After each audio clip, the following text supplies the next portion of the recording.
Good evening. I am Marlene Henry-Allende. This video is for speech, final presentation, and informative speech for our favorite television show slash program. My favorite television program is The Blue Planet. Part one. Of course, there are different parts to the show, but my favorite part is because it's the introduction to the different shows that is to come. This program was produced by the British Broadcasting Corporation channel, BBC, and it goes into details about so many different things. So let us begin. The show travels to the depths of the ocean to reveal a spectacular variety of life, some never filmed before. Even though 70% of our planet is covered by water, the ocean and many of its inhabitants, such as the Dumbo octopus, remains an uncharted secret. From alien monsters of the deep to packed hunting killer whales cornering and attacking sharks. To highlight the wondrous new and familiar creatures of the ocean that is not familiar to most, that will surprise and intrigue you.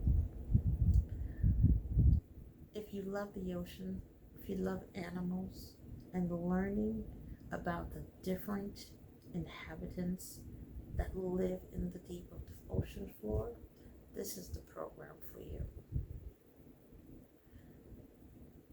Why is the ocean blue in some area, and why is it green in other areas? Where does kelp come from? How does coral get its colors? What is a jellyfish? There are so many unanswered questions, but the show gives you some answers to those questions, as well as to introduce new and exciting creatures never seen before, such as I previously mentioned, the Dumbo octopus. These are some of the wondrous creatures that are presented to the program of The Blue Planet. Let's begin.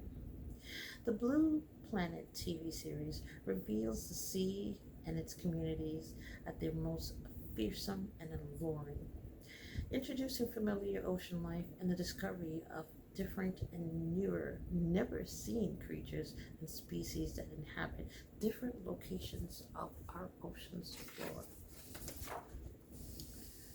Here are some examples of what I mean by different and unique creatures. I'm going to zoom in. This is the Dumbo octopus. Looks weird, huh? See, right there? Those are ears. That's what it flops. That's what it uses to flop around. The Dumbo octopus, it lives down in the abyss.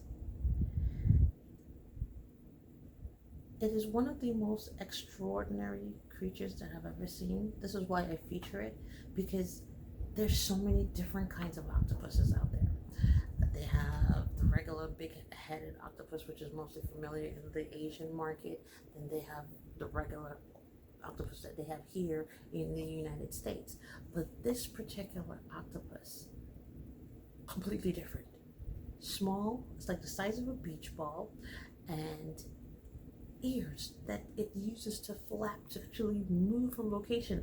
The other octopuses, they use their legs, tentacles, to move about, but this uses ears. How awesome is that? But anyway, I'm getting all excited. But this octopus was named because it has the same features as Dumbo the elephant that the Disney Channel has a famous cartoons for. That's why one of the things I love about this animal.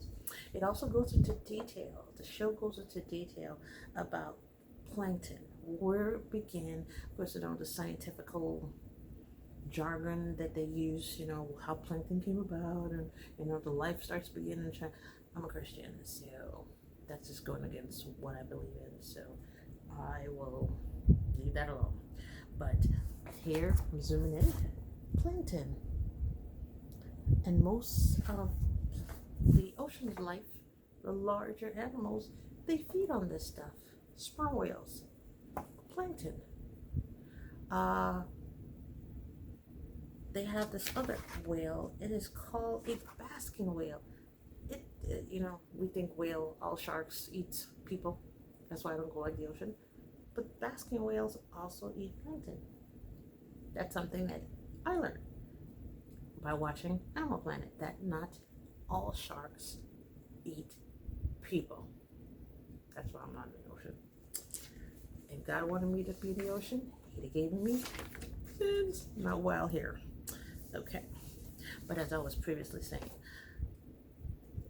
we have something called basking shark.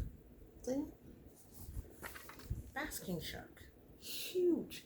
Looks like a killer whale. About the size of a killer whale. But doesn't eat people. That's a thumbs up in my book. I will go in the ocean.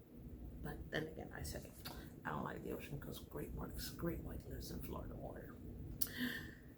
Now let me give you some rundown on this large fish with small appetite. The huge 8-ton bulk of basking shark feeds exclusively on microscopic algae, plankton. Every hour it filters 1,000 tons of water through its gills to collect tiny planktons in the water. I'm for that. I'm so for that. Now I'm going to give you some history on the program.